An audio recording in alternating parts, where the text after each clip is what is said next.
Je voudrais d'abord qu'on parle du numérique sur un plan, culturel. Quand on parle du numérique, il y a 2 choses. Il y a la commande de livres, la vente de livres et il y a le téléchargement d'e-books, de livres numériques. C'est une transformation pour vous aussi grande que celle de l'imprimerie? Tout le monde est touché.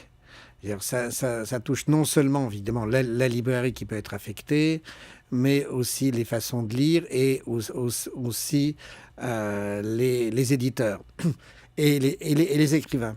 Parce que le numérique peut remettre en cause le droit d'auteur, le numérique peut mettre en cause les libraires, évidemment, qui ne sont pas équipés comme Amazon. Et puis surtout, c'est une façon de picorer, voilà, qui peut mettre en cause aussi la lecture suivie d'un livre. Françoise Benamou qui a publié, pas chez vous, au Seuil, un livre très intéressant qui s'appelle Le livre à l'heure numérique, explique bien c'est une nouvelle façon aussi de, comme vous dites, de lire. Par exemple, Proust était parfaitement étudié et fait pour des longs étés interminables où on s'ennuyait un peu. Aujourd'hui, le papier demande de l'attention et le numérique permet l'inattention. Oui, je crois que c'est vrai. Le numérique euh, repose sur l'idée qu'on a tout à disposition.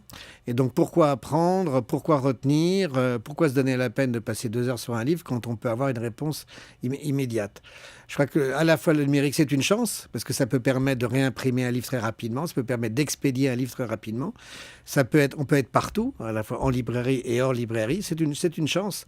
Et en même temps, c'est un vrai risque dans la mesure où il peut y avoir une sorte de la suppression, disons, de ceux qui font les fichiers, de ceux dans une maison d'édition, vous avez des correcteurs, vous avez des préparateurs de copies, vous avez des attachés de presse, où le lecteur est considéré comme une personne à part entière. Est-ce qu'on lit plus avec le numérique?